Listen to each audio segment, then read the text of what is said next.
This week, I want to take a look back at some past projects that are perfect for spring. I don't know about you guys, but I live in southwestern Pennsylvania and it is still pretty cold here, and I am so ready for the weather to start warming up. So I hope this video gets you in the spring mindset. This first one is one of my all-time favorite projects. I was inspired by all of these moss mirrors that I came across on Pinterest, and I decided to create one for myself. One of my local thrift stores always has a great mirror selection, and I found this large oval mirror for $15. I originally had wanted a circle mirror, which my inspiration had, but I'm so glad I ended up with the oval one. I think it turned out so stunning. But then I headed off to Michael's to find some moss and greenery, and their spring stems have gotten so realistic looking. This was about 2 years ago, but they even feel high quality and substantial instead of that typical flimsy plastic or vinyl feel, but at an affordable price.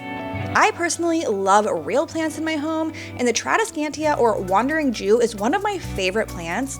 This one at Michael's looks so lifelike. If you aren't a great plant parent, consider picking up some of these faux stems to get that same look. Getting the project started, of course I removed the pricing sticker. Even if it won't be visible, I always recommend removing the stickers for a more elevated look. But I didn't love the decorative filigree at the top of this mirror, so I did remove that. Keep in mind when you are shopping at your thrift stores, if you like something overall but maybe one thing isn't your style, can that piece be removed or modified to better fit your decor? This piece was held on with dowels, and it took me a little bit of time to figure out how to get it cut off. But then I gave the mirror a scuff sand since it was pretty slick surface from the varnish, and I added in a coat of primer before painting the whole thing black. Now, typically, I don't like to tape things off when I'm painting. I do have a steady hand, and adding the tape just takes longer. The paint always ends up seeping under it regardless, and I had used DIY paint here, which is water soluble, so I should have just skipped the painter's tape altogether. I was really regretting it when I could see that white primer paint was peeking through in spots due to the reflection of the mirror, so I had to go in and touch it all up anyways. It would have been easier to just not tape it off. So here's the variety of botanicals and moss that I had picked up. There were several things I didn't end up using, but out of these picks I was really going for a more moss look.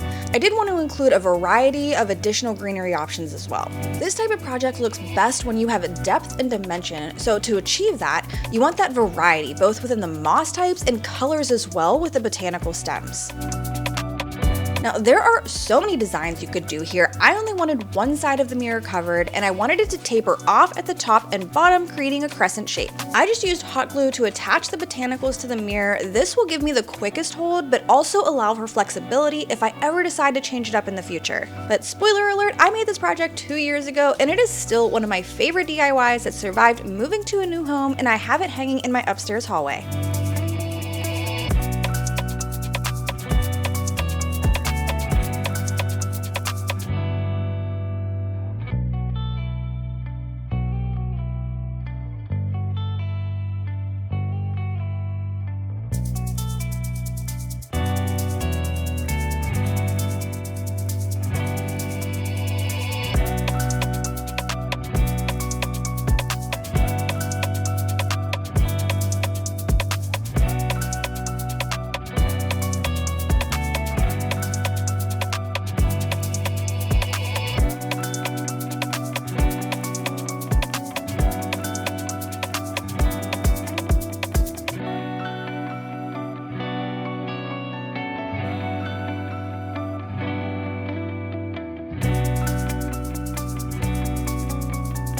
In total, I spent about $30 on this project, but I have seen similar mirrors selling for a few hundred. This was a massive savings creating it myself.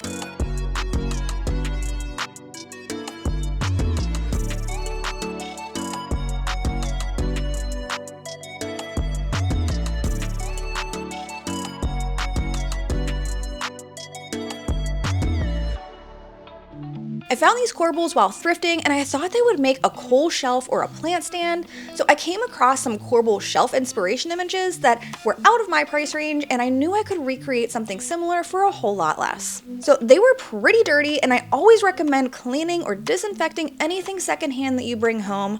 With all of the details on these corbels, it was easier to clean them in my sink with a little scrub brush to get them as clean as possible.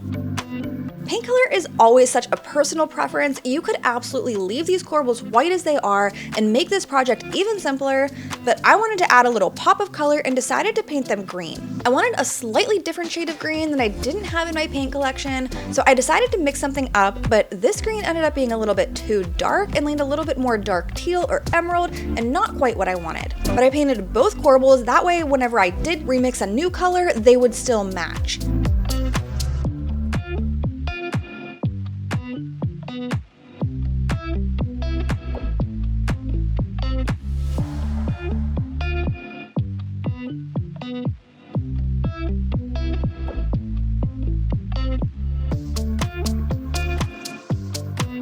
I decided to add rub and buff to bring out some of the details. This is just one option of something that you could do, but you could add a white wax to make it more of a farmhouse look, or even just leave them a solid color.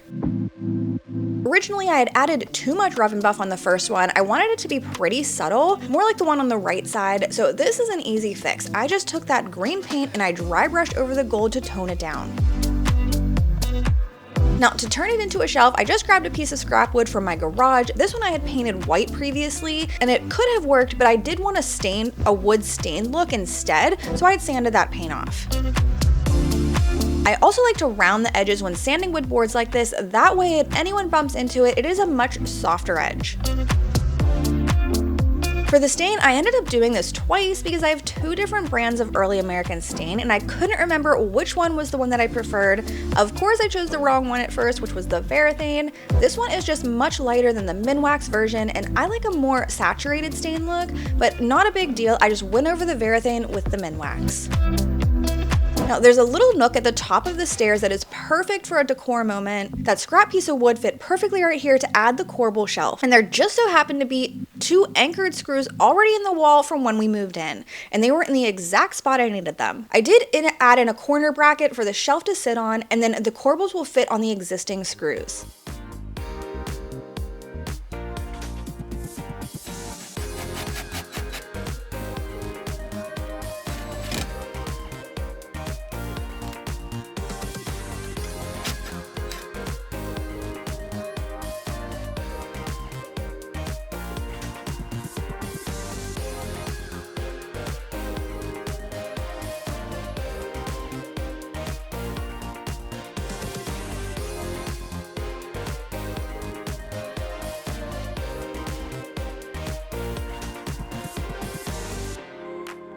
Like I mentioned with the moss mirror, I love that thing so much. This was the perfect spot to hang it in my new house.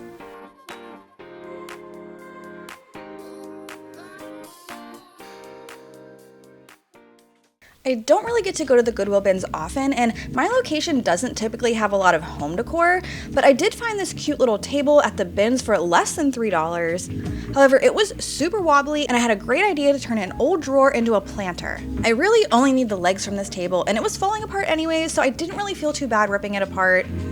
But I sanded them down and gave them a fresh coat of paint in an off-white linen-like color. There were some holes left behind from when it was a table, so I filled those in using some dowels.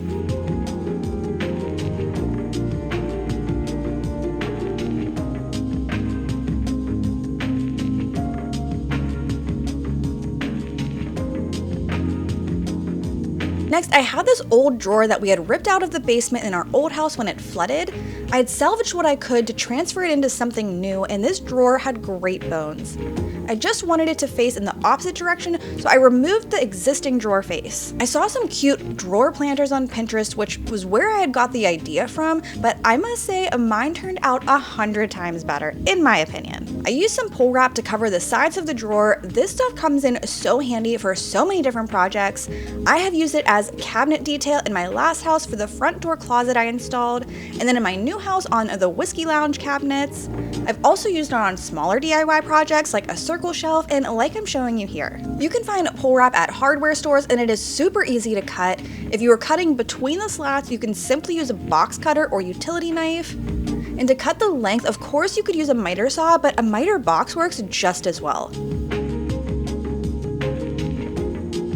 I used E6000 and hot glue to attach the pull wrap to the drawer. Just make sure if you are ever using two different types of glue that you do not overlap them. Too often I see people do this and that will break down the bonding properties and not give the best adhesion. Now to add the spindle legs, I didn't want to end up splitting that wood since it was older, so I drilled a pilot hole first and then I used wood screws to attach them to the drawer.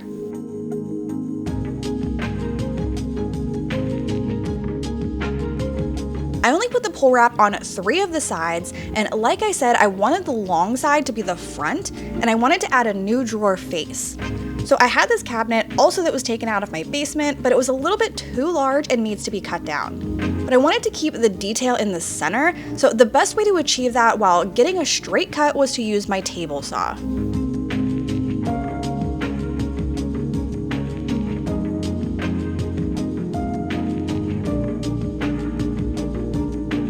I painted the cabinet front in that same color as the spindle legs, and then I'm going to add these rub-on transfers from Dixie Belle of magnolia flowers.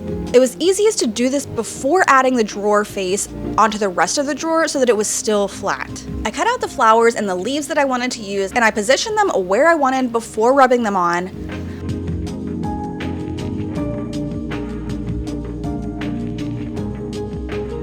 I wanted a layered look with the leaves coming out from behind the flowers, and I tried a few different methods to do this. First, I cut the shape to fit right up against the outline of that flower, and that worked okay, but then I tried adding the leaf first and then layering the flower on top, but because the leaf is darker and the flower is white, you could just see it peeking through. So I ended up taking some sandpaper over the top to try and blend them a little bit better. Now, this was the first time that I had ever used rub-on transfers like this, and I've used plenty of others since making this project. I really like the IOD transfers. You can layer them however you like, and they will not show the transfer underneath. But with the transfers on, I sealed them with a top coat to make sure that they don't scratch off over time. Then I just used wood glue to attach the drawer front, and I let that dry with some books on top of it. I'm adding in a handle to make it look more like a dresser drawer, so that will actually act as the screws to keep it more secure. This handle was from Hobby Lobby and the perfect accent to fit the vibe of this project.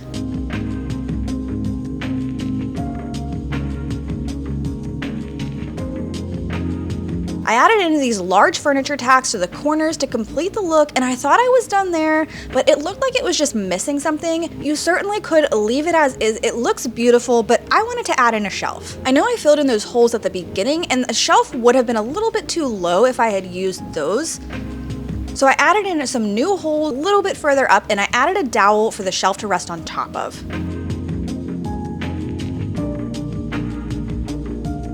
Now for the shelf itself, I used one of those Dollar Tree thin wood boards, and I glued some more of the pull wrap on top so that it's a nice cohesive look. The shelf is removable, it is just set on top of those dials, but that's it for this. I gave this planter to my mom a few years ago and she still has it in her living room.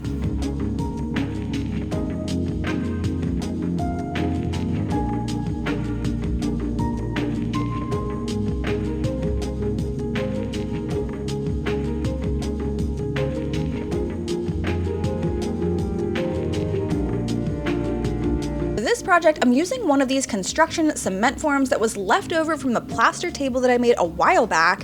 Unfortunately, that table didn't last. After we had brought home the puppies, they certainly destroyed it. But I cut the form down into 2 smaller pieces that were different heights. I found these tile sheets for free on the side of the road in front of my old neighbor's house, and they were perfect to wrap around the outside of these forms to create a planter. I used a generous amount of liquid nails to attach them. Since this is tile, it's on the heavier side, so you want a sturdy adhesive.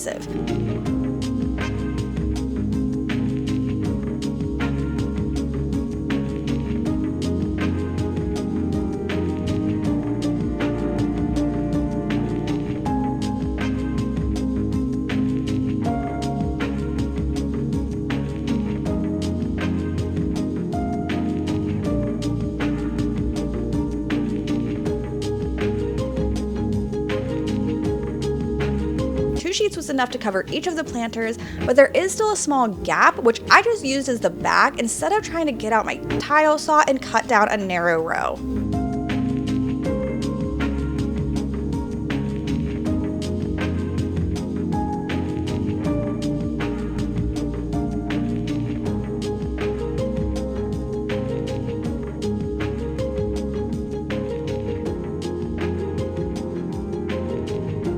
Once the adhesive was dried, I'm going to go over the tiles with grout, just as you would when adding tile to anything like a backsplash or flooring. I would have loved a darker, more contrasting grout for this project, but this off-white snow color I already had on hand and I didn't want to go purchase something new. So I mixed up the grout with water. You only need a really little bit of water though. I had added way too much at first, so I needed to strain some of it out. And then to add it to the tile, you typically would use a grout float, but I couldn't find where mine was and I just used a putty knife instead. It worked just as well to force the grout into the space between each tile. Now, when grouting tile for any project, you want to work in sections so that the grout doesn't dry too fast before wiping it off. And you just need a big wet sponge and some water to remove the excess.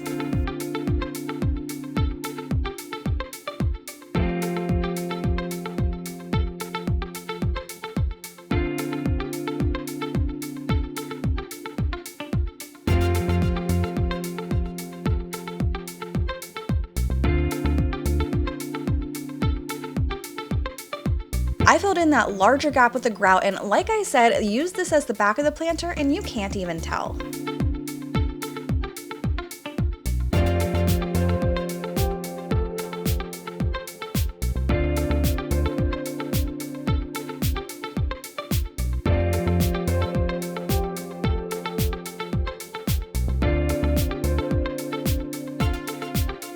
After the grout dried, I painted the inside so you don't see that brown peeking through, and that was it. I made this project before checkerboard patterns were trending again, and unfortunately I did have to leave them behind when we moved, but they would have looked so cute if I had painted it up with a pop color to look like a checkerboard. My fiddle leaf fig, I can't believe, has doubled in size, and I've managed to keep it alive for the past 2 years, but unfortunately the planters just didn't make it to the new home.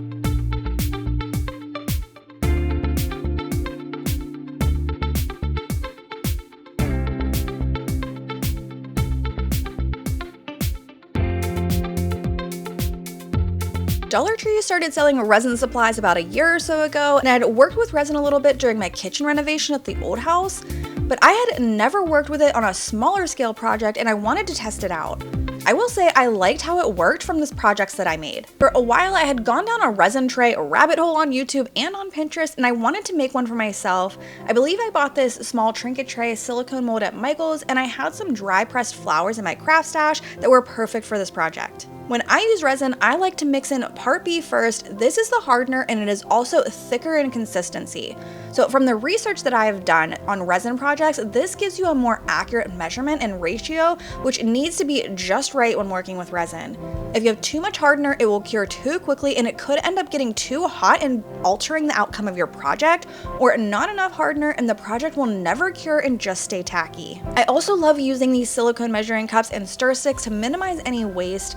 I have been using these for a few years now and they are so easy to just pop the resin or whatever material you are using out and reuse them. For this first layer of the tray, I used 80 milliliters of resin, 40 of each part A and B, and these silicone cups also have measuring cups on them to make it super easy. I do have these linked in my description box. I cannot say enough good things about these cups when mixing small amounts of wood filler or grout, even paints. They are so useful. Now you want to mix resin slowly to avoid getting bubbles in it. I was trying to show you here how the resin looks cloudy at first and it looks like there's almost streaks going through it, so you want to mix until it is completely clear. To test the performance of this resin, I didn't want to add any color into this first layer, but I did add in some gold leaf flakes. And I don't think I explained it in the original video, but whatever layer you want on the top or to be the visible facing up layer is the first section that you want to pour into the mold.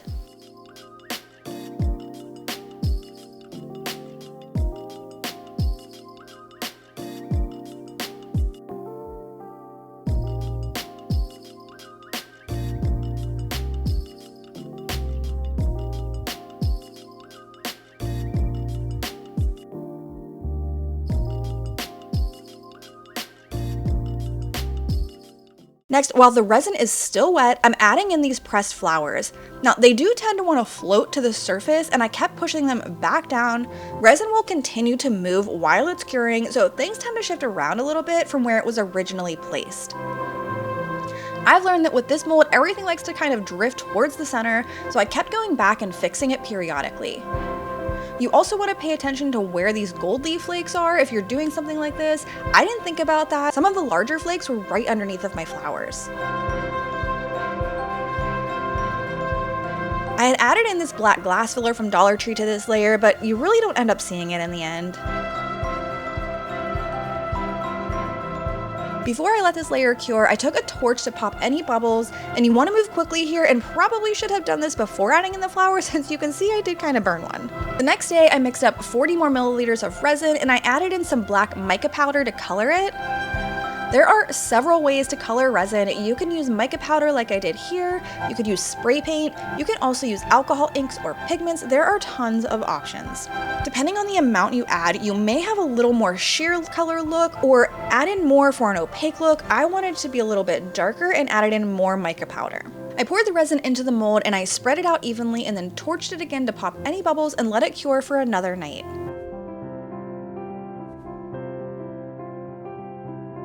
Once it was cured fully, I gently started peeling the silicone mold back from the resin. You want to do this carefully so you don't rip the silicone mold. I also didn't mention when using the torch, you want to be careful near the edges so you don't melt the silicone as well. Like I mentioned, you really couldn't see that black crushed glass since the background was black. The florals did kind of float toward the center a little bit, but overall it turned out beautiful. I did end up selling this project on my website, but I want to make more with some additional designs and keep one for myself.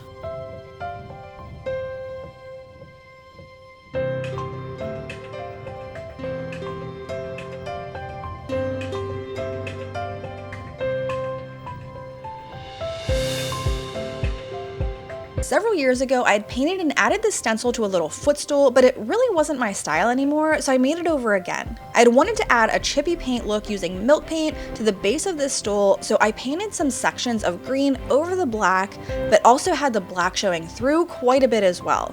And for milk paint to do its job, it likes a more slick surface, so I sealed this with a polyurethane spray. Satin or gloss would work, you just want a smooth barrier. For the milk paint, I used this old-fashioned brand that I found at a local woodworking shop called Woodcraft, and I used this stunning rich brown color called Driftwood. You just mix the powder with water. I've tried a few different ratios and honestly haven't really figured out what works the best, so use your best judgment there. If you want it thicker, just use less water. But once it's mixed, let it sit for a few minutes so that the water fully absorbs that powder and pigment. I added 2 layers of the milk paint and then I used my heat gun to speed up the drying, which also helps promote the cracking as it dries. You will see it start to crumble and pull away from the object right in front of your eyes.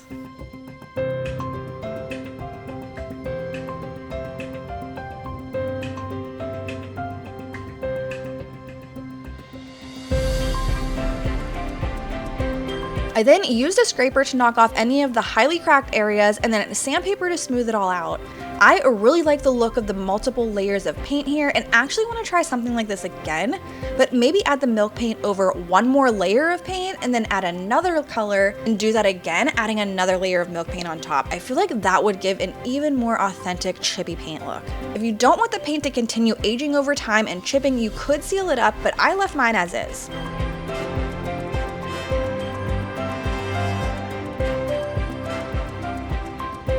Now for the top of the stool, I want to add a cushion, and I had some drop cloth fabric. I was going for a romantic feel with this project, so I stamped that drop cloth with this large IOD script stamp.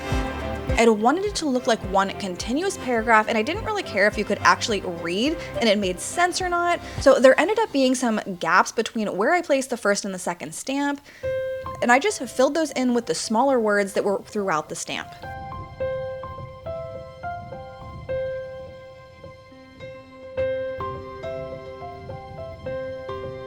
For the cushion part, I used this 2-inch high-density foam that I had some scraps of.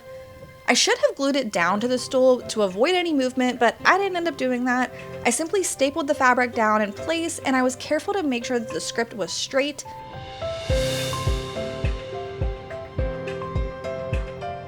Then for the corners, I did a straight fold, which you can see how to do here, super simple. The stool looked gorgeous just like this, but with that romantic feel I was going for, I decided to use more of the drop cloth fabric to make some fabric roses. This is super easy. You cut out a strip of fabric that's roughly 2 inches wide. The longer the fabric, the bigger the rose will be, so I tried to keep mine all the same length. Then you tie a knot at one end and you twist and wrap the fabric around the knot, and then add hot glue in here and there to hold it all together.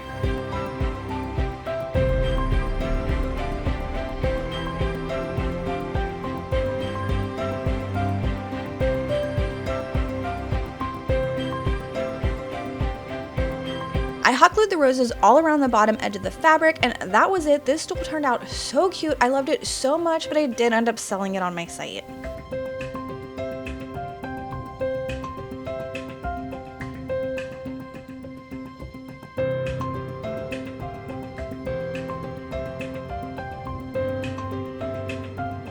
This project was super easy. I found this bud vase while thrifting for only $2.50, and I loved the shape. So again, don't let something you find discourage you. If you like the shape but maybe not the color or the design, those things can easily be changed. I'm going to decoupage this vase to give it a more spring feel. So I painted the vase white first with a primer, and then with this fluff color by Dixie Belle. This will help the decoupage paper or napkin or whatever you are using show its truest color. I used a sponge dauber to paint the vase so that there aren't any brush strokes on the glass surface. The sponge dauber also gives a fuller coverage when you stipple it on like this. Instead of rubbing like I did at first, you could see how sheer that paint was. For the decoupage, I used this jewel-toned, stunning napkin from IKEA. I love how rich and vibrant the colors are on this napkin. You want to make sure you get all of the layers separated from the napkin and only keep that top printed layer for the project. I didn't want to just wrap the napkin around the vase. I thought that that would leave too many wrinkles and be too difficult and frustrating. So instead, I cut out the sections of the flowers that I wanted to see with a paintbrush dipped in water. I find this to be the best method for cutting out designs in napkins or even in rice paper. This way you don't see any harsh edges around the print.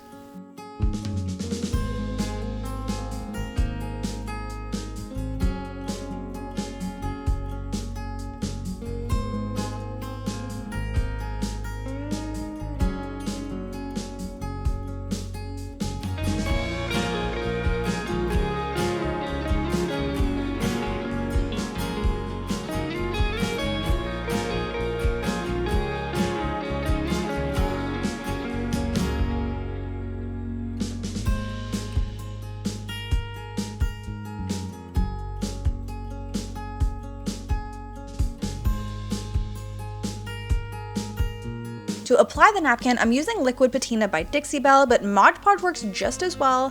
And I like to work in sections, adding a little glue and then smoothing the napkin down on top. The shape of my project will determine how I apply the napkin. Sometimes I like to start in the middle if it's more of a rounded object like this is to make sure it contours correctly. Fan brushes are fantastic for decoupage. They allow you to get right up under the edges and make sure every bit is sealed down, and they are also much easier to clean the glue out of.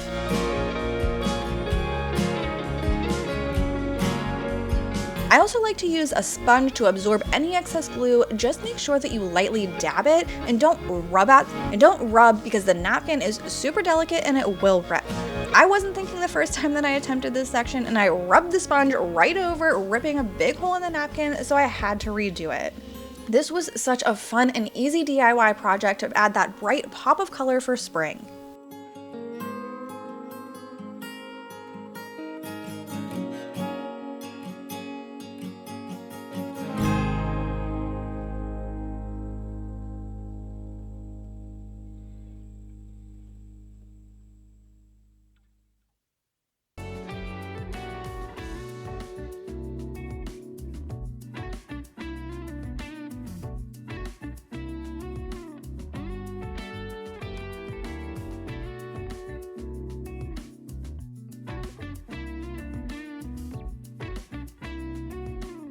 This was one of the first bigger projects that I made over on my channel over 3 years ago, well before I gave that hideous red peeling deck a makeover. But my mom's neighbor was throwing this out and she asked if I wanted it for a project. I thought it was so cute with the little birdhouses as the back of the bench, and it's perfect porch decor for the spring and summer months. Who remembers Pause for the Pity? It makes me so happy, yet so sad seeing Sarge in my old videos, but he is in a much better place now. The bench was in a decent shape, but there are rotted areas that I knew I would need to fix. Overall, I knew I could do something cute with it. So I cleaned it really well. It was pretty filthy, and as I was cleaning, I found some additional boards that weren't in great shape and coming apart. So at this point, I was thinking, what had I gotten myself into? I figured it would be easier to just take the whole thing apart and rebuild it, so that's what I did. I have wood in my garage to add some new boards to that bottom there, so we'll see. If it gets to be too much, I might have to scrap this project, but fingers crossed we can come up with something and make it work.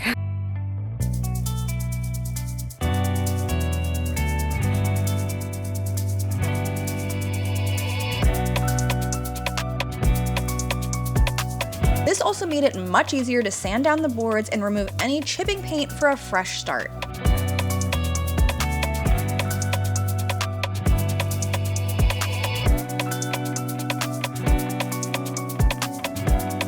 There were a few pieces that had a little crack, but overall the piece was in salvageable shape, so I added in some wood glue to the area, clamped it down overnight, and the next morning it was good as new. Like I mentioned, some of those original boards were rotted beyond repair, so I did grab some wood from my garage, and I traced the same shape so that it would match the little fence picket looking ones. Don't ask me why I put my camera right where that saw was vigorously shaking the board. This was such a terrible shot. Next, I primed all of the boards with this Zinzerbin primer. This is a great stain blocking primer and great for being out in the elements, so none of the original paint will bleed through as well.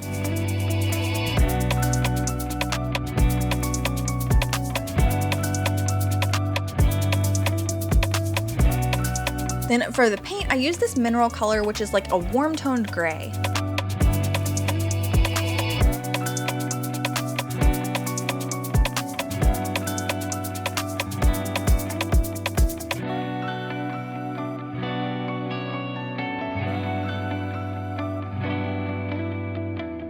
With the boards painted, I rebuilt the bench and I decided to remove that second shelf that it originally had. I ended up using those boards for the new bench seat because they were in a much better condition.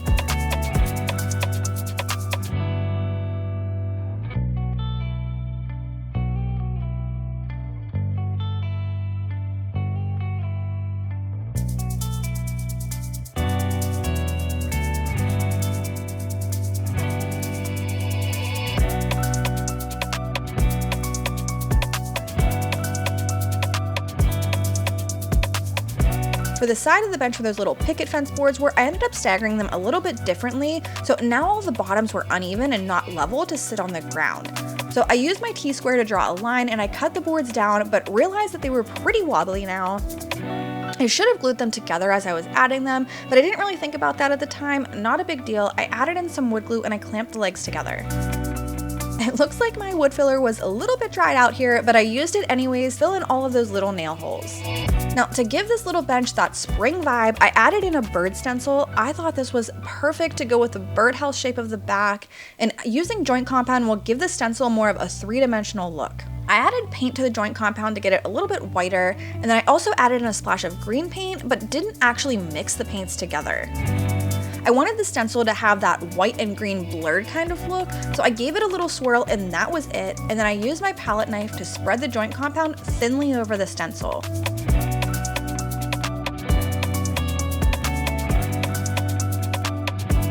I continued adding the stencil around the back section in random areas. I didn't want it to be fully covered.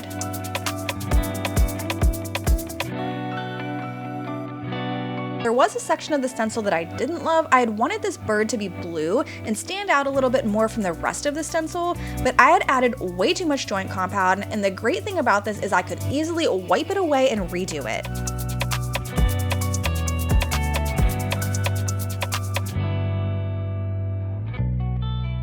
I wanted to add a little bit more detail to the peaks of the birdhouse shaped back, so I used this white wax all over them, and I applied it with a brush and then wiped it back.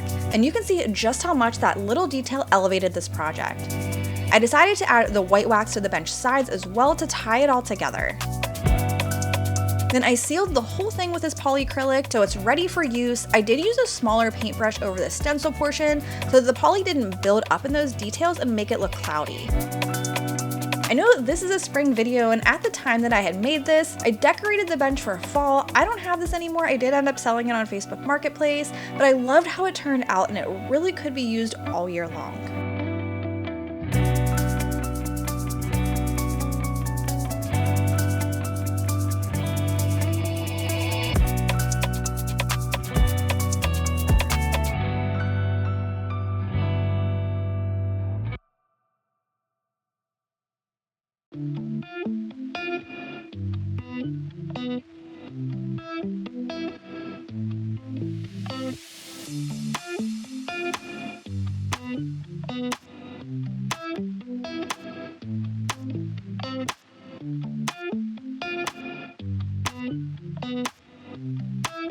Oh, I remember this project. This is another great one that I still have. It's actually hanging in my cube at work, and it is so easy to create. I used a Dollar Tree mirror, but any mirror would work. I scuffed up the surface of the frame and I spray painted it in off-white, but that paint was actually not drying for some reason. It remained super sticky, so I went over it with chalk paint. Then I'm taking this twisted paper reed or paper spline. I can't really remember what this stuff is called, but you can find it in the floral section at any craft store. I cut down several pieces to create loops around the frame, and I added 2 layers of the loops that would overlap and create a flower-like design.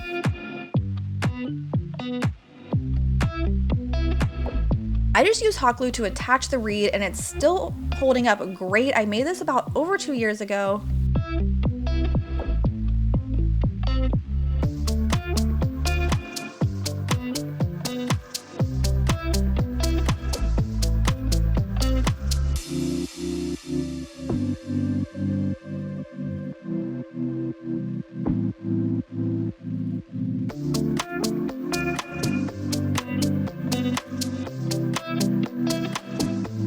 Next, I added some half wood beads all around the circle frame, and my trick for making sure they all fit is to leave a little gap between the beads. Then as you get to the end, you usually have some wiggle room and you can't tell if the spacing isn't perfect.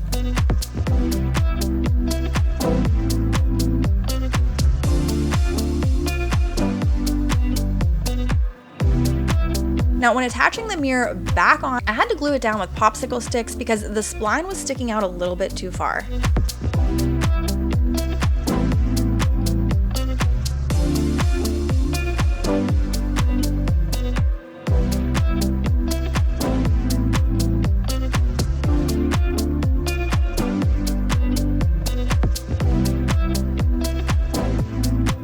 This project was so fun. I had tried a new technique to print on fabric, which I had never done before, but I found this beautiful basket at the Goodwill bins, and originally I didn't really have a clear direction of what I wanted to do with it. I ended up taping off the top, and I painted a few stripes across the top, but didn't really care for how that looked. I did try wiping it off with water, but it didn't really fully come off since this material is porous. It's going to stick in those deep grooves. So then I decided to just lightly add a color wash of that same sandstone paint color, brushing it on and wiping it off with a baby wipe.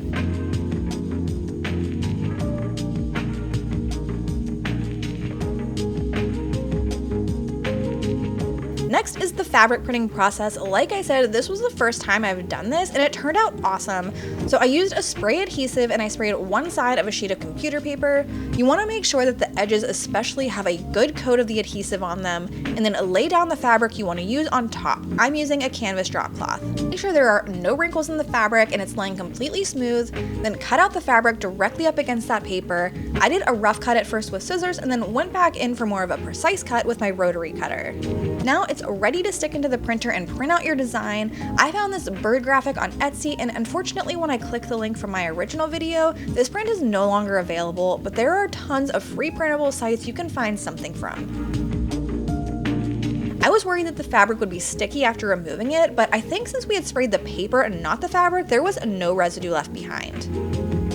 I cut the fabric down a little bit, and I also pulled out a few of the strings for a more vintage look, and then I hot glued the fabric onto the basket.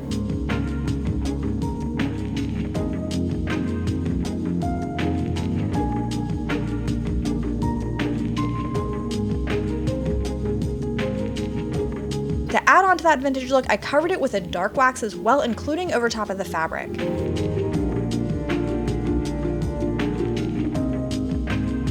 Finally, I added in some brass tacks to the corners of the fabric, but I did cut off the backs, otherwise it would have poked through the basket, so I just hot glued them in place and that was it. I think this turned out stunning. I haven't actually printed on fabric since creating this project about 2 years ago, but I need to give it another shot.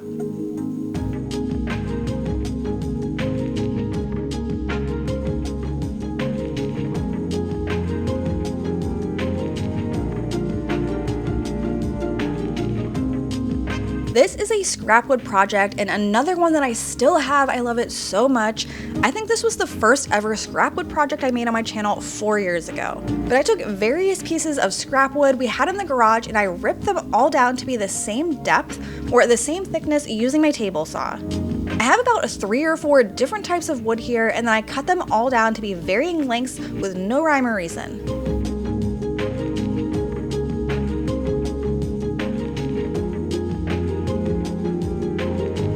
So here are all the pieces I have to work with, and as you can see, some are more narrow and some are a little bit wider, but all are different lengths and widths with the same depth. Then I just played around piecing all of the wood strips together pretty much like a puzzle, just playing around until it made sense and I liked how it looked. Once I had all the pieces organized and placed, I got out several different wood stains and waxes to now stain each piece with a different color. And I tried not to have any two pieces that were touching the same. I also left some pieces of bare wood to add more dimension to the project. There ended up being a few tiny gaps in some sections, so I cut down some of these square dowels that I had to fit in those areas. However, since the dowel was much thinner and not quite as thick as the rest of the wood pieces, I just glued it toward the front of the piece above it so that it would be flush with the rest of the pieces. Throughout this whole project, I kept all of the wood pieces laid out exactly how I had wanted them glued together, so I wouldn't have to refigure that out, and then I glued them all together with wood glue. And this silicone mat under the wood helps so nothing gets stuck to the table. I highly recommend these. I do still have this gray one, but I also have a semi-sheer white one that is massive and takes up most of my work surface. It makes for easy cleanup of glue or paint and minimizes waste instead of painting onto a piece of paper and throwing it away or something like that. I let the glue dry overnight, and then since the sides were jagged and not aligned, I needed to cut that part down.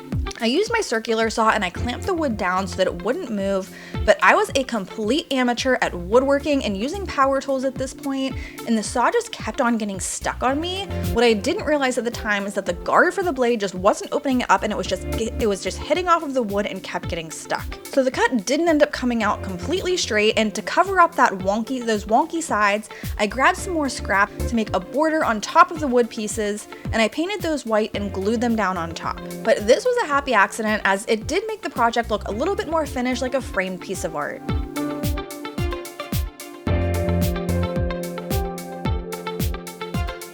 This part wasn't necessary, but it bothered me that there were some gaps between the frame and that wood, so I did fill that in with spackle. Now for the art part, I cut out this cherry blossom decal on my Cricut machine and I applied it on top of the wood. And to make it look like it was part of that wood, I really took my time to make sure it went over every bit of the pieces. That way anything that was sticking up higher or lower, it looked like it almost wrapped around it. And then I also took a knife and cut between all of the pieces of wood that it touched so that it looked like it was painted on there.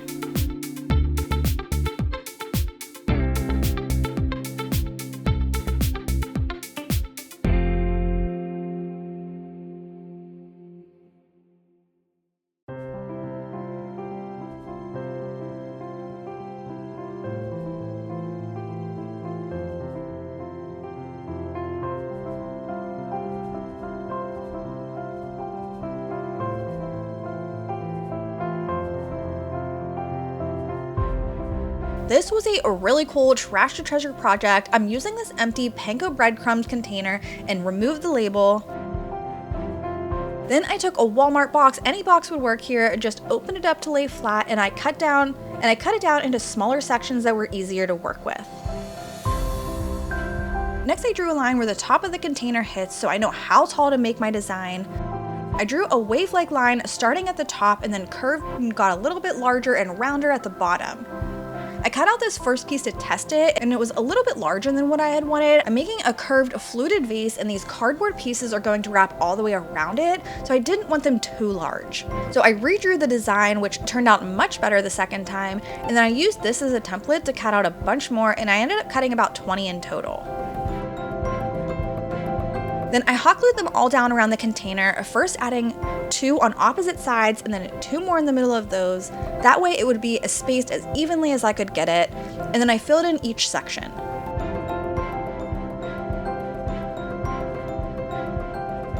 You can see how it's starting to take its shape now. To make it not look like cardboard, I used this instant paper mache to cover the whole thing. The first layer I added was basically just a skim coat to get all that cardboard covered up.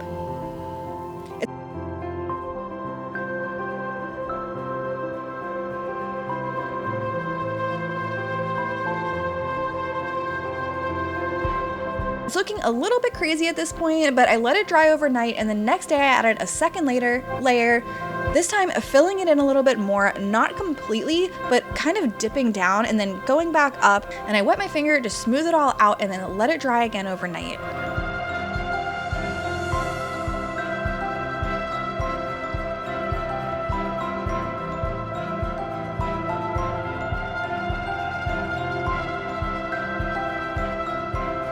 Then I painted the whole thing. I wanted it to be white and I could still see little bits of that cardboard that were peeking through, so even though the paper mache is already white, that's why I painted it.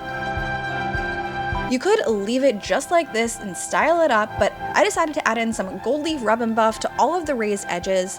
First I used my finger, but that wasn't really covering how I had wanted it to, so I used a brush instead, and that was it for this one. I have it styled up on my fireplace at the new house, and I still absolutely love it for spring.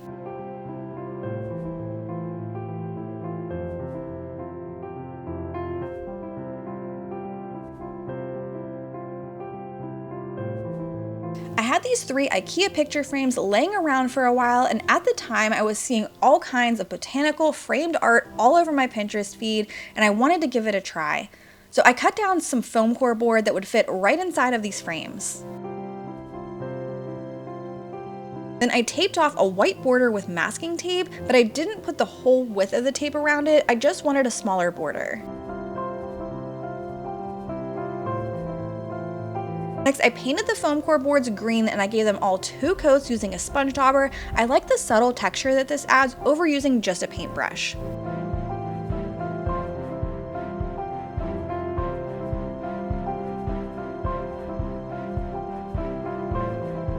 So while the paint was drying, I moved on to the frames and I added a layer of rub and buff. I had 3 different colors and I tested each of them on the back to see which one I liked the best. I had antique gold, European gold, and gold leaf. Antique gold looked the brightest against the black, so I went with that one.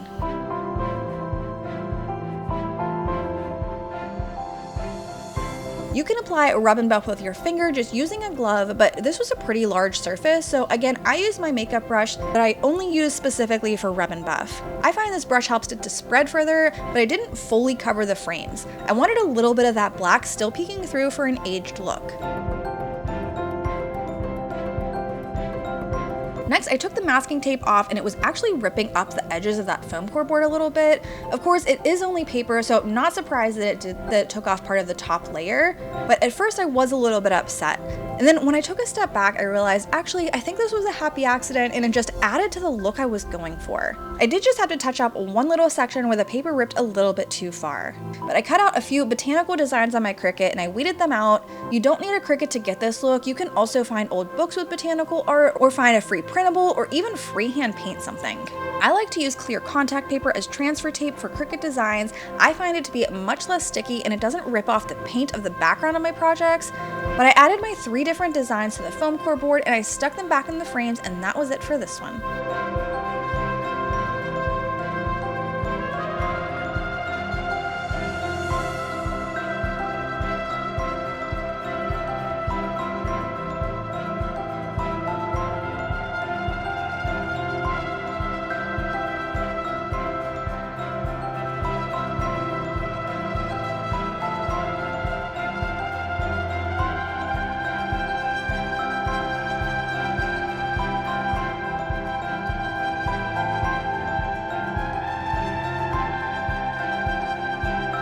This next one is such a fun spring project. I took 3 of these square mirrors that I believe are from IKEA, but Dollar Tree or craft stores also sell mirrors like this. But I flipped them over so that it was a little bit easier to see without that reflection glaring in the camera. I'm taking some Jenga blocks from Dollar Tree and creating a border around the mirrors.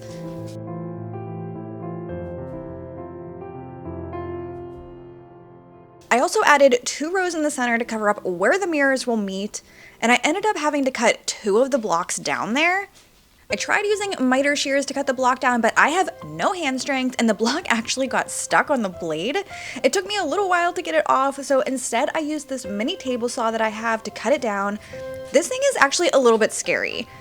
I know there's a way to lower the blade on here, but I couldn't figure it out. The block just kept shooting off and flying across the room. I glued all of the Jenga blocks together using this wood glue super glue that you can find at the Dollar Tree. I love how it sets up quicker than a traditional wood glue, but it gives a stronger hold than hot glue would.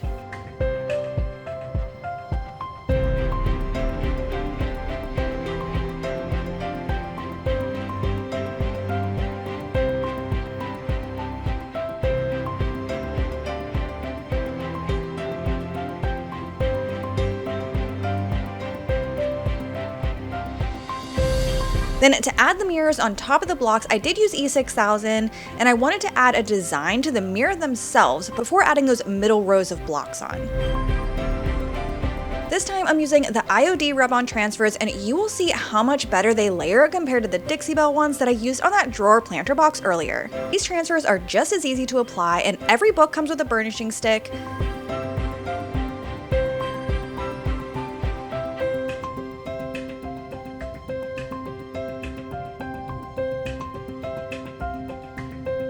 On the second rows, you can see that I layered it over 2 leaves, and you can't even tell that they were separate pieces. Where the Dixie Belle ones, you could see the color of that leaf peeking through under the flower.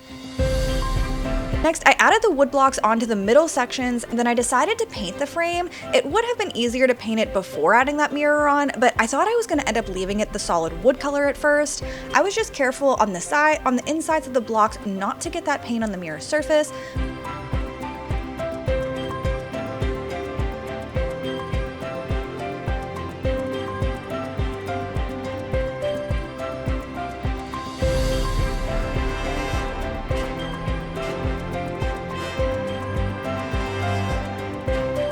But that was it for this one, such a cute spring touch to add to a shelf or wall.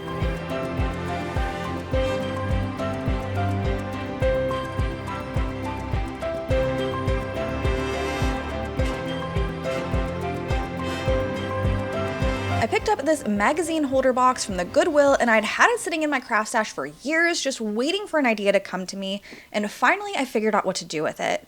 Well, this box ended up going through a few makeovers before I was happy with it. I'm sure no one is surprised by that. I wanted to add that chippy paint look again, similar to how I did that fabric rose stool earlier in the video, but this time I only wanted to use layers of milk paint, but this stuff is pretty unpredictable. This box had a slick surface, which causes the milk paint to not adhere to it. I could have sanded the box down or used an additive in the milk paint, but I'd wanted to see how it worked on a surface like this. I also used my heat gun to speed up that crackle process, and that took it over the top. This paint was not sticking at all. The first coat was fine. I sanded off any super loose sections, but then added more layers, and it just chipped way more than I had wanted it to. This time, the green wasn't showing through at all, and it was just looking like a weird polka dotted mess in my opinion. So I tried sealing the box thinking that would help the underlayers stay how they are, but unfortunately all that sealer did was reactivate the paint and cause it to chip even further. I moved on to plan B, and I just painted the whole thing. I didn't want to sand all that milk paint off so you could end up seeing it through the paint, so I added baking soda to the second coat of the paint to help disguise it and stippled the paint on this time for a textured look. Next, I'm going to add some clay molds to the box. I love these IOD silicone molds. I've collected quite a few of these, and I use them all the time. The mushroom one just screams spring to me, and that micro rim on IOD molds really does make getting excess clay off super easy. And look at all of that detail these molds have. I highly recommend them. But when I started this, I didn't really have a plan, so I made more than one of each size mushroom so I could play around with the placement.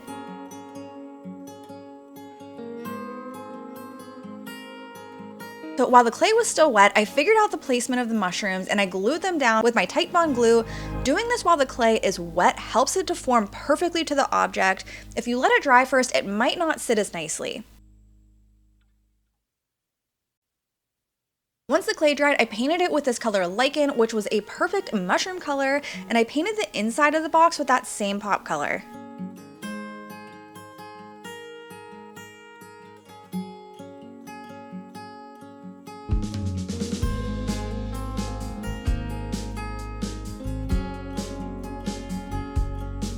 Then lastly, I added white wax over the green paint to tie it all together. This also helped tone down the contrast of that solid green, and it also brought out all of those wonderful details in the mold.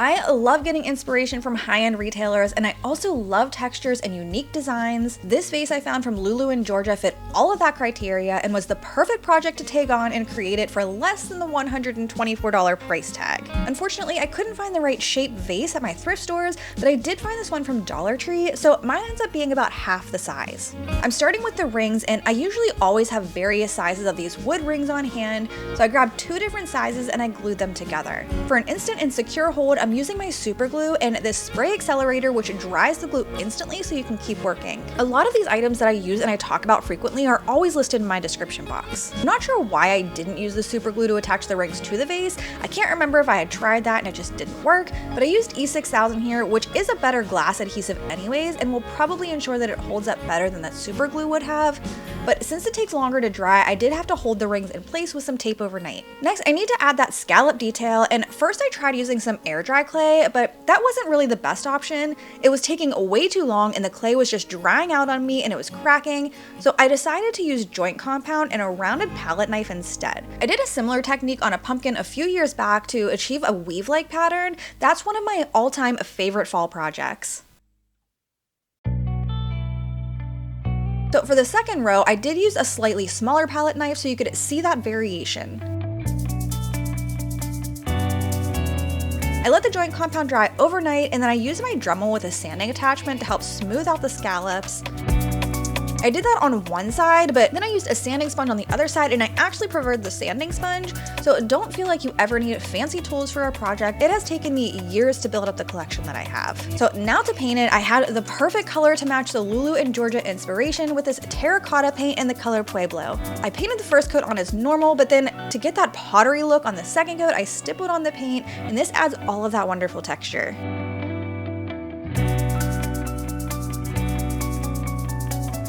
I ended up adding 3 coats in total. I thought it was drying a little bit too dark, so with that last coat of paint, I added in a little bit of white to lighten it up. That was it for this project. I added some quirky fun florals for the perfect spring touch.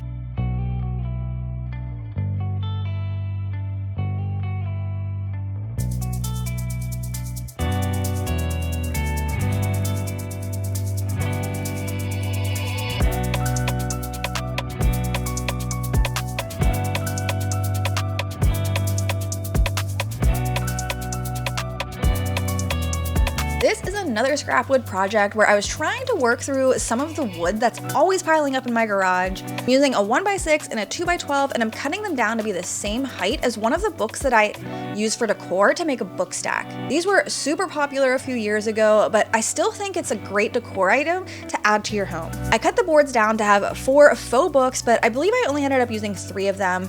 At the time I made this a few years ago, book stacks with phrases on them were everywhere and always what I saw people making. However, having words and phrases on decor has never been my style, so I decided to do something different.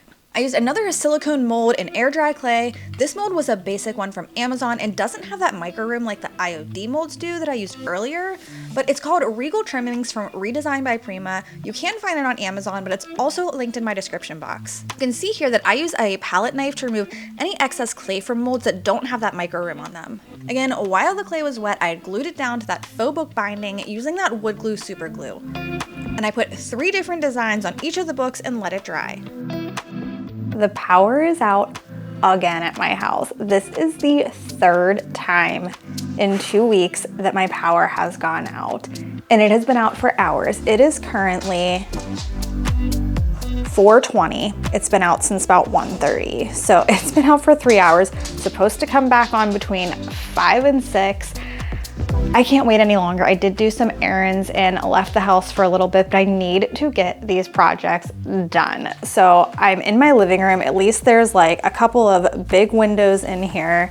So we are set up shop in here. I'm gonna try to keep working, and if the light is a little wonky, that's why. I love adding gold details to projects. It just fits so well in my home decor. Gold leaf works the best if you're using a metal leaf adhesive to apply it. And the way this works is you apply it where you want the gold leaf to go and then let it fully dry.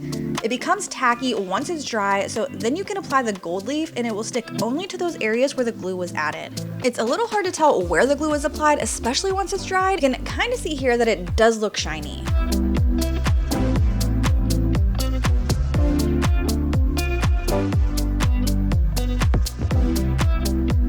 once the gold leaf is applied, it typically looks pretty messy, so then I take a soft paintbrush and I swirl it around to knock off any of those loose pieces. I also learned that the more you rub the gold leaf, the shinier it becomes. Now, since these are faux books, I didn't want the sides where you would be able to see the paper pages left blank. So me, sometimes taking things a little bit too far, I decided to get out a tiny micron pen and a roller to add in my own faux pages as well. But I actually thought this turned out so cute. This was not necessary, but to me it's details like this that take a project from being a cheap DIY to a high-end home decor. Lastly, I did a dry brush of beige color over the top and the sides to make the faux pages look a little bit more worn, and that's it for this one.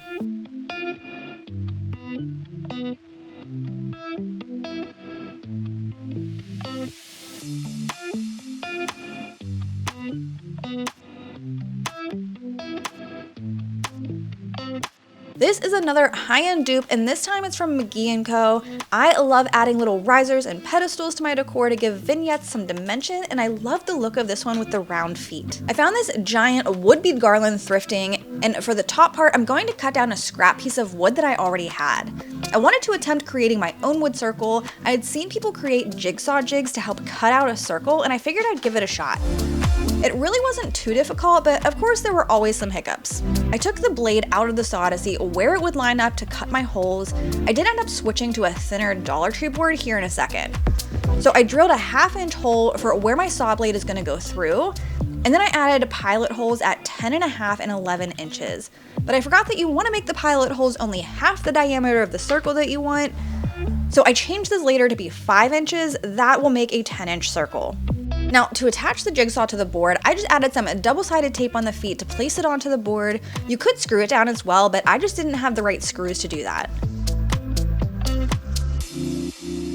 My first attempt at cutting the circle wasn't great. I didn't realize that I was tilting the jigsaw blade at an angle, and it cut super wonky, and that was also because I was holding it facing the wrong direction. I needed to start going the opposite way because I'm right-handed. This way I was pretty much fighting against myself, and I was forcing the saw too much. You can see me struggling, and Josh had to come over and help. It's not completely awful, but also not great at all, so I flipped the jigsaw around to make it cut right-handed, and this time it was so much easier to control.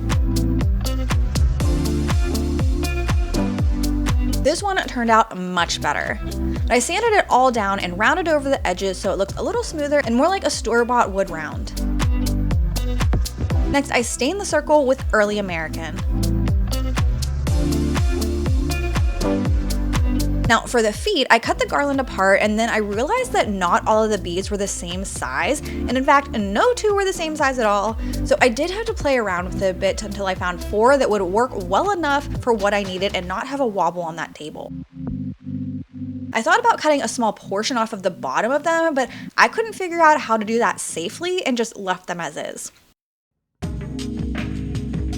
I measured about a 1/2 inch in from the edges to place the beads and to make sure that they were all evenly placed, and then I glued them down with wood glue.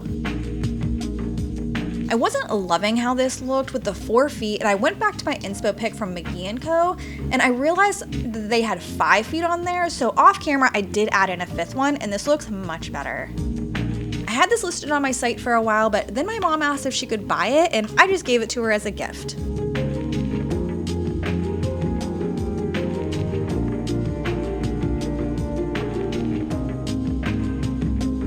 In this original video, I was going through my craft stash trying to work through pieces that I had bought and were just sitting around. This was when we were getting ready to sell the old house and move, so I needed to pare down my collection a bit. I wanted to decoupage a vase or something using these stunning decoupage papers that I got from my friend Brandy from the DIY Struggle. She has so many awesome creations, and now she has so many different materials to pick from. She has decoupage paper, napkins, transfers, and I know she's working on some exciting new things as well coming soon. But I wanted to use one of the more spring-feeling papers, and I remembered that I had this watering can little wall decor piece. What better spring project than a watering can, am I right? Of course, since we're going to be decoupaging, I painted the watering can white to get the best vibrancy. I first gave it a coat of primer, but this primer is pretty sheer. It does help with any bleed through though, and then I went over it with a white chalk paint as well, and that one had a little bit more coverage.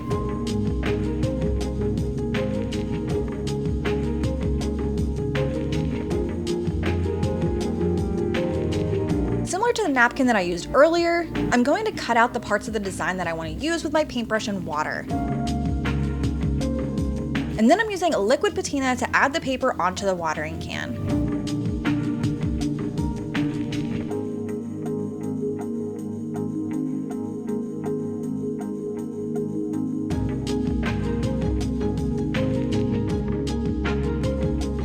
I was getting quite a few wrinkles in the paper this time for some reason, and smoothing it out with my fingers wasn't really working. I tried using a little sponge as well, and this sponge is completely dry. The purpose is just to help soak up that excess glue while also smoothing out any wrinkles.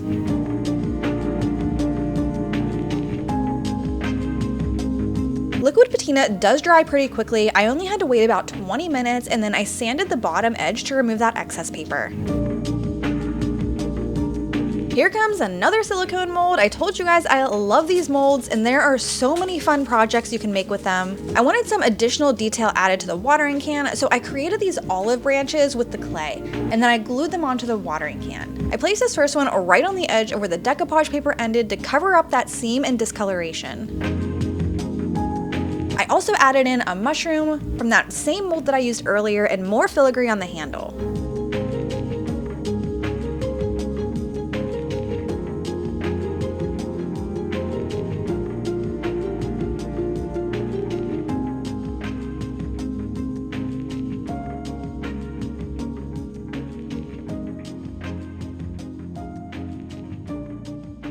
So when the clay dried, I painted it with that same lichen color that matched the decoupage paper really well, and I did the same thing as that mushroom box earlier, and I went over it with a white wax to bring out all of that beautiful detail.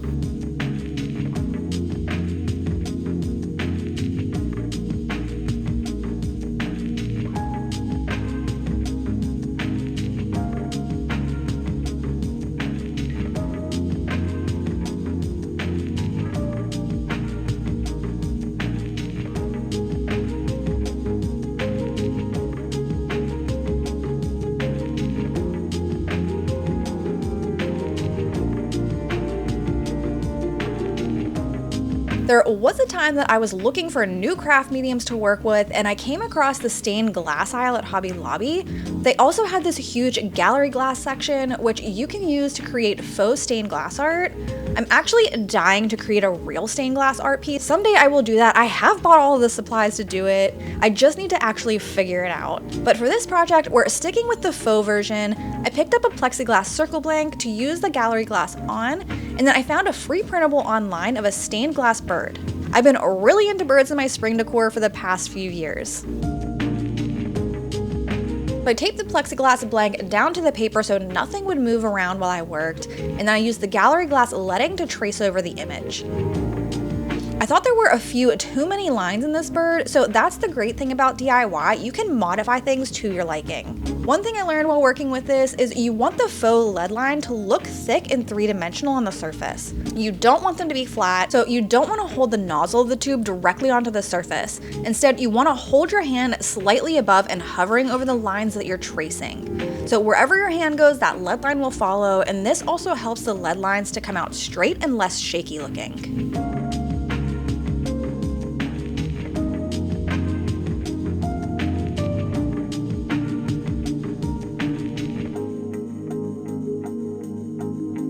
You want to make sure that the lead lines are completely dry before adding in any color. So the next day I started adding in the color, and I learned here that you want to apply the color pretty thick.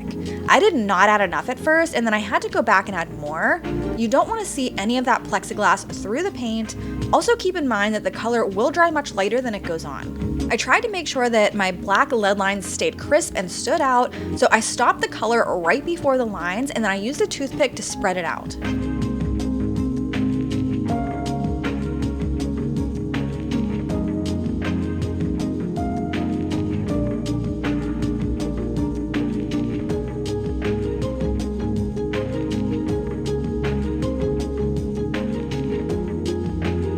On the tree branch, I tried to add some cool dimension to it, so I added a brown shade down first, and then I took a toothpick and added in some darker brown lines.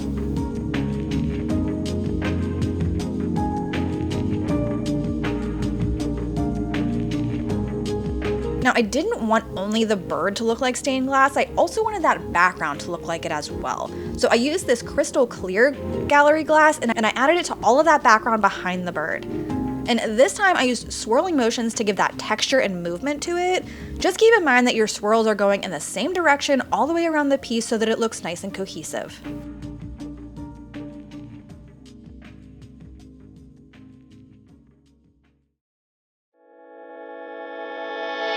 Once the background is dried, I thought it was looking a little bit too plain, and I had these Dollar Tree bead wreaths that fit perfectly over the top, so I hot glued it down. But I didn't love that metal clasp that was right in the center of it, so I put that at the top, and then I'm gonna cover it up using a hanger with some more wood beads from Dollar Tree. That was it for this one, but you can also get the exact same look using Mod Podge and food coloring. I've seen that floating around online a while back, and it's probably cheaper than buying all of these individual colors of the gallery glass.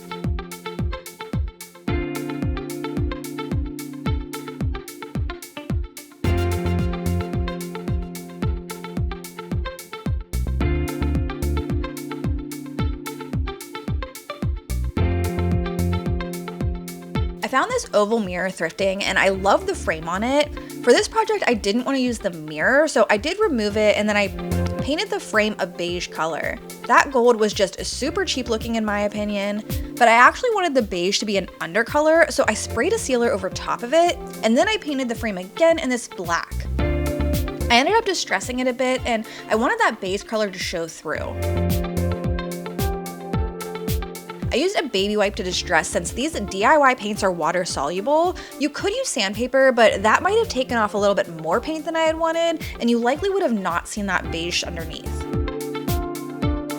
So next I covered the backer of the frame with some more drop cloth and I cut that out. The artwork idea I had gotten from Pinterest. There was a time that I was really into that living moss art look and I was seeing it everywhere, similar to the moss mirror that we did earlier.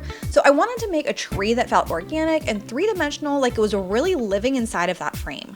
For the trunk of the tree, I used a nautical rope and at the bottoms I untwisted it a bit to look like the roots of the tree. And since I wanted it to have that three-dimensional look, I wanted parts of that to be popping out of the frame.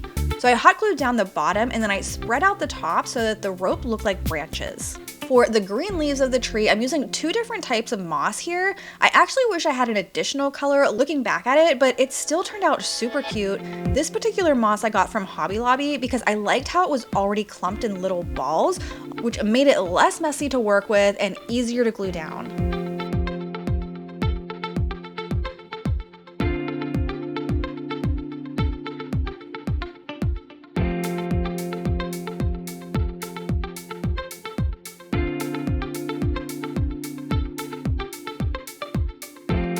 With the moss all glued down, I used some tape to pick up any loose pieces that were left behind, and I sprayed the whole thing again with a sealer to help prevent the moss from falling all over the place. I thought this was so fun and a different, unconventional wall art piece that's perfect for the spring months.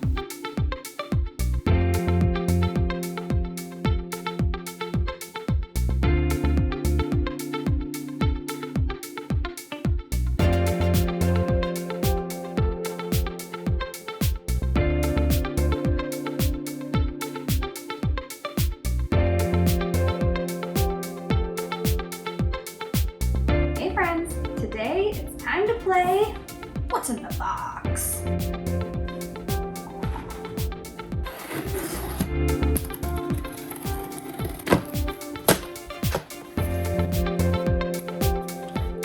Oh my god, you guys, this was such a fun challenge I did with Brandy from the DIY Struggle, Liz from the Official Craft Nerd, and she's the one who sent me my box, and then Emily from Farm Charm Chic. When I was looking back at this footage though, I was dying at how awful that paint color was on my walls. I totally forgot that it had started out so ugly, but I was also super sad to leave this kitchen when we moved. I had put so much work into it. I still have this project and I'm trying to find somewhere to put it in my new house, but another one of my all-time favorites. These roses were just so cool, but I'm not gonna lie, it did take me quite a while to come up with an idea on how to use them. Anyways, I painted the roses with a watered down paint. I really didn't want to cover them up with a solid layer of paint because I love that original color of them. I just wanted to add something more, you know?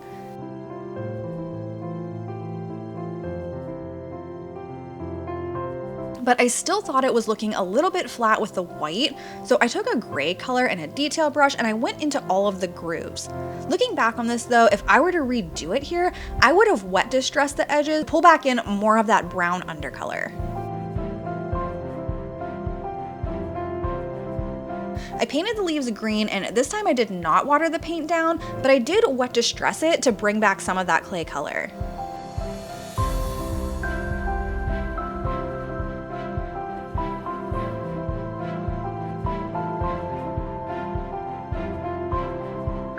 Next, I'm going to add the roses to a mirror. I found this one from the Target dollar spot for $5, and man, that has got to be the most unflattering angle. I hate filming mirrors like this.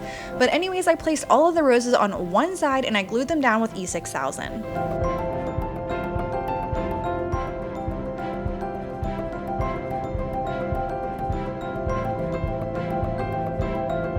I felt like the roses were still missing something, so I got out my gold leaf to apply it to a few small sections. I added it to the center of the leaves and then a few of the rose edges, but not all of them.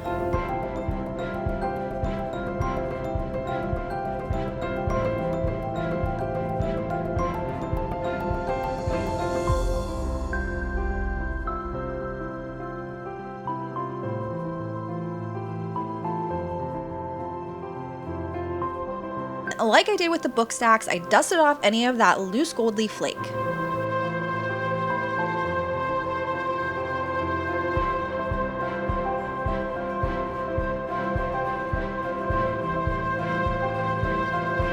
Wow, I totally forgot about this trick for painting beads. I really need to remember this for the next time. I've put them on a skewer before, but I totally forgot about the painter's tape underneath. That helps it so the beads don't move at all and you can paint them so smoothly. What a genius. But I did water down that brown paint a bit so that I would see the wood grain peeking through, and then I strung the beads up on a wire to create a hanger for the mirror. Now, I did struggle to get that wire added to the back of the mirror, and I knew I was going to need something strong to make sure that the mirror doesn't just fall to the ground once it's hung up.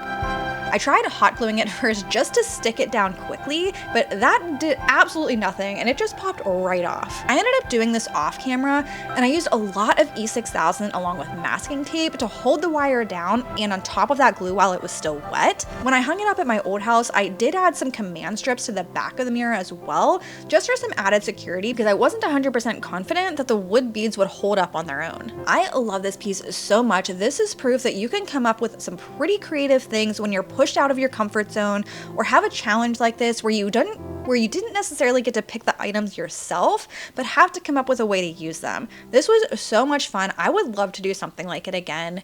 And the final roses kind of remind me of vintage Sirocco art if I didn't add the green to them.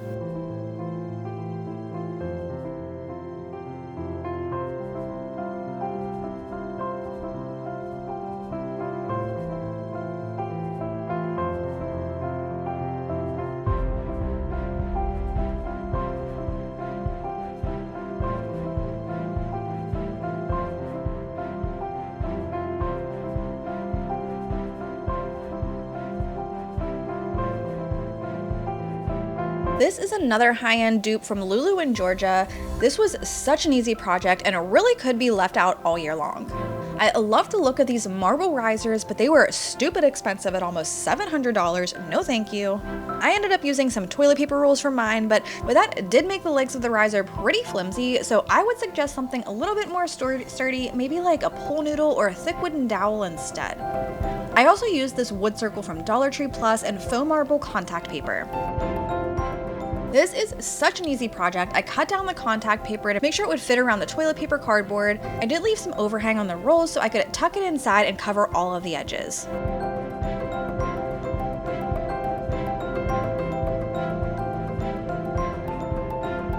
You can find tons of contact paper options online to match your aesthetic and your home decor. I wrapped each of the rolls with the contact paper, and I always like to leave the backing on and remove it as I go. That helps to give the cleanest look. The contact paper actually didn't stick very well to the cardboard, but since I overlapped the edges and I tucked it in on the ends, I just kind of left it like that. For the circle part, I learned a new technique and I was so excited to try it out. I'll get into that in just a minute, but wrap the outside edge with a piece of the contact paper and made sure it was wide enough to fold over and cover the inside edge as well.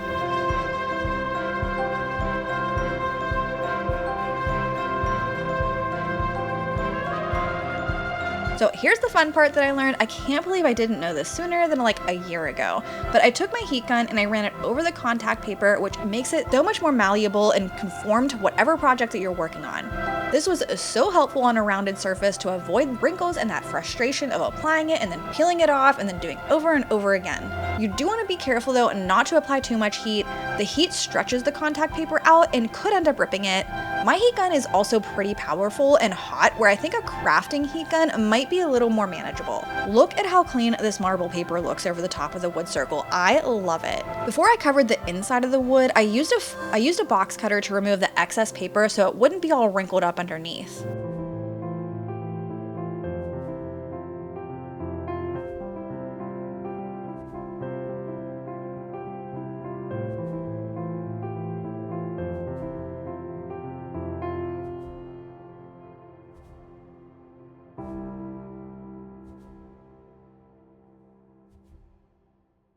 Then to add the legs on, I just use hot glue, but something stronger would be ideal. These really didn't hold up well, and I ended up just removing the legs, but kept the wood rounds to use on a future project.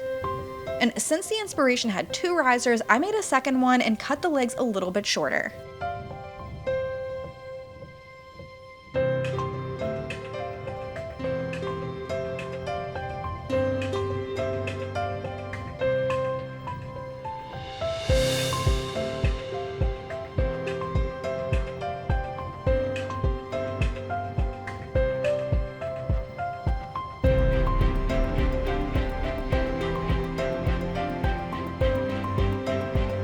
This is a mostly Dollar Tree project. I used these semi-transparent cutting mats to create a lantern and it turned out so cute. I wanted to make a decoupage lantern and I wanted to add a light inside, so that's why I used these chopping mats as the support for the paper.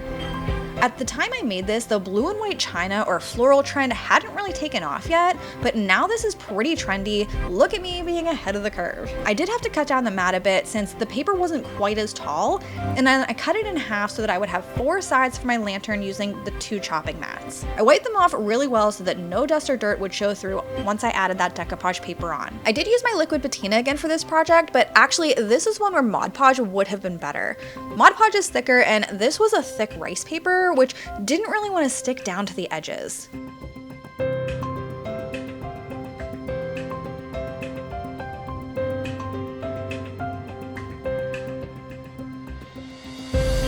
As the glue was drying, you could see areas where it was lighter and darker underneath of the paper. I didn't love that, so I went back over the whole thing with another layer of the glue, and that helped make it look much more uniform.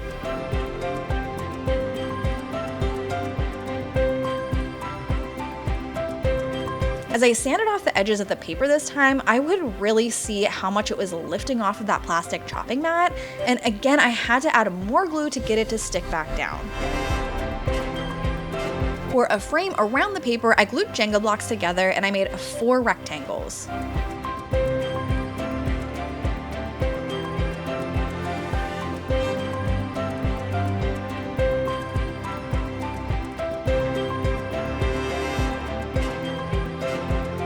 Then I painted the Jenga block frames white and I added in texture, and I wanted to add in texture, so I added in baking soda, and I did that stipple technique I shared a few other times in this video.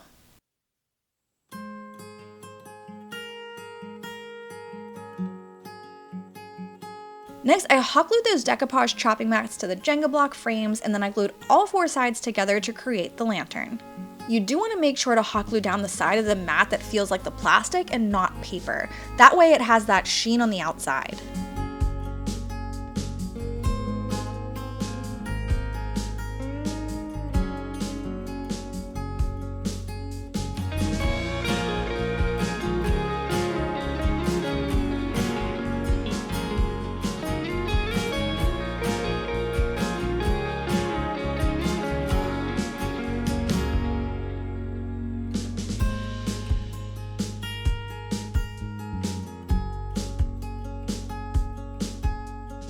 I realized after I glued everything down that I still needed to add a base or a bottom to the lantern. This part would have been easier to do before assembling, but I made it work.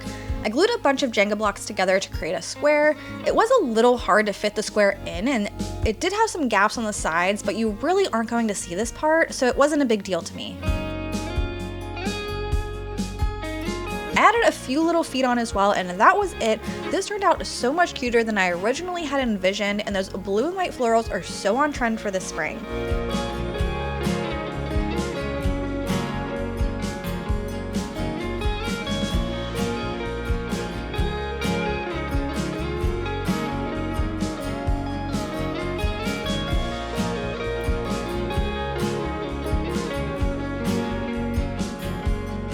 This spring project was inspired by these Plaster Botanical art pieces that were trending for a while. I'm using a 12 by 12 canvas and these lavender picks from Hobby Lobby. These ones actually weren't too pricey like some can be, and on a half off day, they were pretty in line with Dollar Tree. I cut the lavender stems down and I pulled some of them apart to individual pieces and then laid them out on the canvas how I wanted it to look.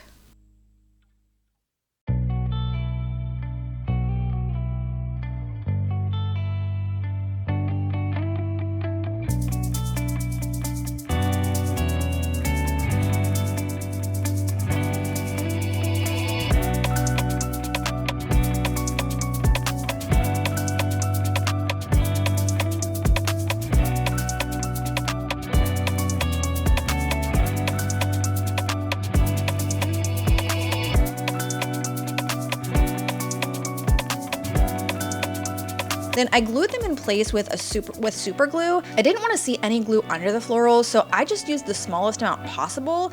I used that spray accelerator to quickly dry the glue.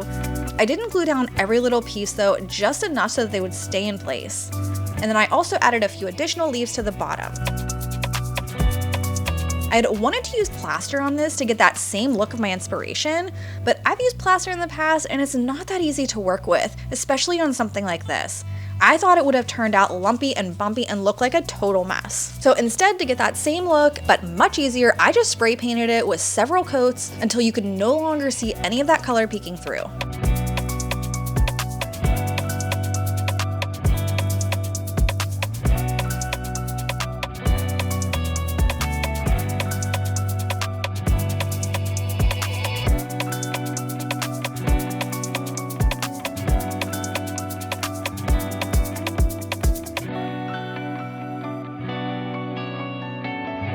I found this little pink jug at a flea market for only $1 and I loved the shape of it, but not the color so much, so I gave it a blank slate by priming it with gesso, which is an acrylic primer. I wanted to give this an aged or patinaed copper look, and I had this kit that I found at Hobby Lobby. The directions tell you to add this primer before going in with that copper paint, so I added 2 coats and I let it dry. This is supposed to stop the corrosion process from completely eating through the object. Next, I went in with a copper paint, which you have to shake really well. It does have bits of real copper metal in it, which you need to achieve that patina effect. Again, you add 2 coats of the copper, and on the second one, while it's still wet, you add that patina spray. I had watched a few videos from this Modern Masters company before doing this project, and they said that if you have areas of thicker paint and not a smooth, even coat, you will get a better result. So I worked in sections for this part, and I sprayed the patina on pretty heavily.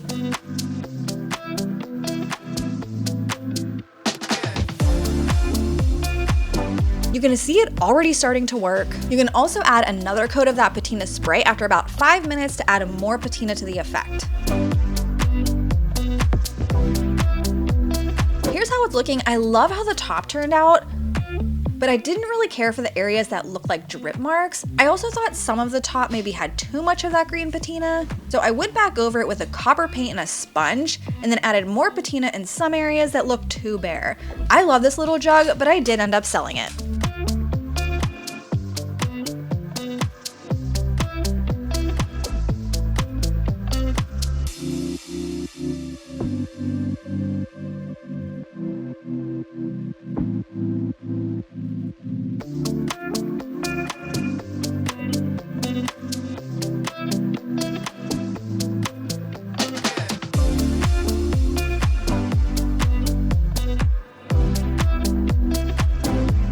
project is just so perfect for spring. I'm using a basket from the Dollar Tree and more of this drop cloth fabric.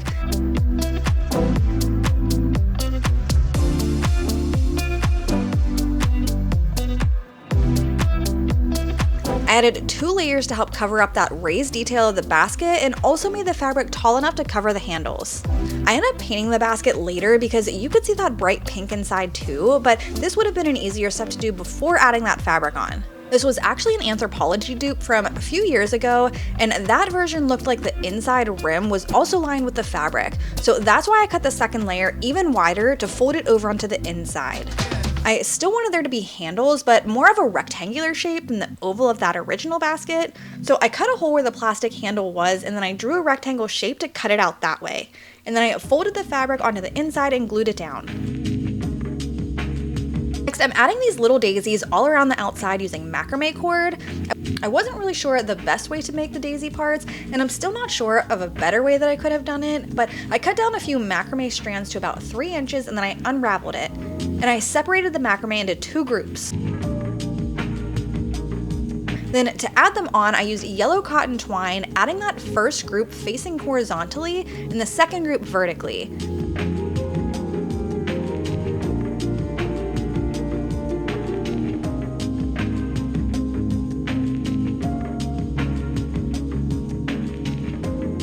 And then I started to wrap the twine around the center to look like the pollen of the daisy, and I spread the macrame out into a circle as I was going. Again, I'm really not sure what a better way would have been. Maybe creating the daisies completely themselves before adding them onto the basket would have looked a little nicer.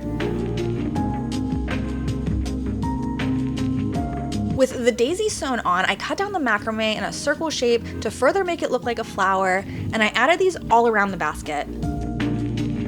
Here you can see the original Anthropologie inspiration, which was $34, and mine was only $5. I do love the original, and that's not a bad price to pay at all for a cute spring basket.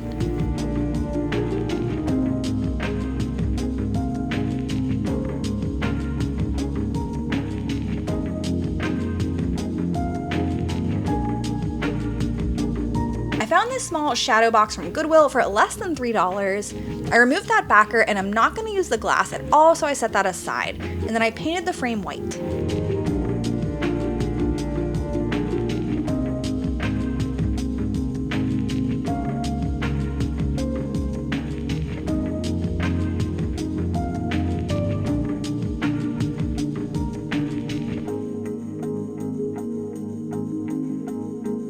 To cover the flowers that were painted on the backer, I could have used paint, but I decided to just use white cardstock instead, and I glued it down with a glue stick so I didn't have to wait for the Mod Podge or something else to dry.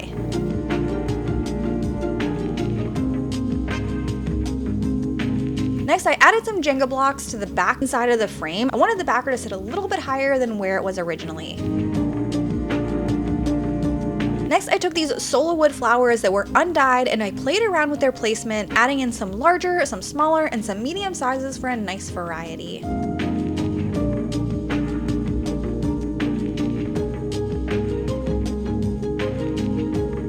With everything arranged how I wanted, I started gluing the flowers down in place. I just picked them up individually to glue them one at a time and not mess up how I had them laid out.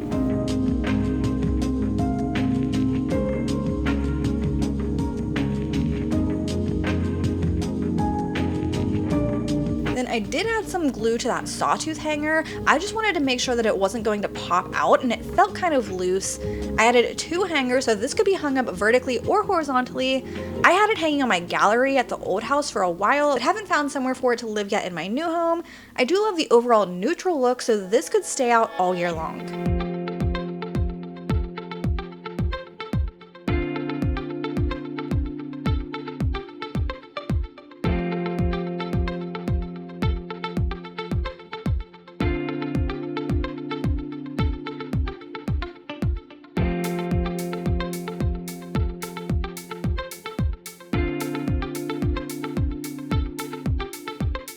This project was also part of a collaboration video, another one with Brandy. I found this rocking horse at the Goodwill and I only bought it because I loved the shape of the seat and I knew exactly what I wanted to use it for. Unfortunately, that means breaking him apart. I thought this seat was perfect for a little footstool. I love those narrow H benches that are all over high-end retail sites. Obviously, this is much smaller version, but the same concept. I wanted this to have a light weathered wood look, and right now it's pretty dark, so I'm taking it apart to sand that varnish off, and since the legs are angled, I did number them to remember where they go later, but that gets ruined because of course I sanded it all down, but nice try. I also wanted the top of the footstool to be a little bit more smooth and flat, so I filled in these screw holes with dowels. I cleaned out the insides of the holes since they were a little bit crusty from all of the years of use and using a spade bit. I glued dowels into the hole and I let them dry, and I cut them off with a flush cut saw.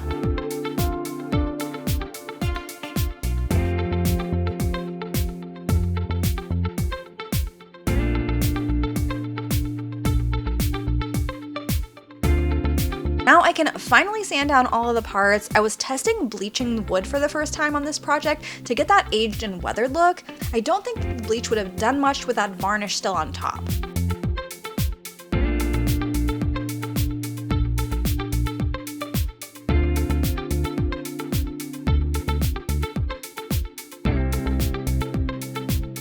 But I brushed the bleach right onto the wood surface and I let it sit to do its job. I didn't actually know this at the time, but bleach does expire, and I think this bleach might have been bad when I had used this when I did this project. So here's how it's looking with that first coat of bleach on it. The bottoms weren't quite dry yet, so I flipped them over. Now, the bleach did lighten it a bit and it did work, but I think it could have worked better if the bleach was new. But I glued the legs back onto the bottom of the stool so I wouldn't see any of those screws on top. I did clamp the legs down, be it nice and secure, and that was it for this one.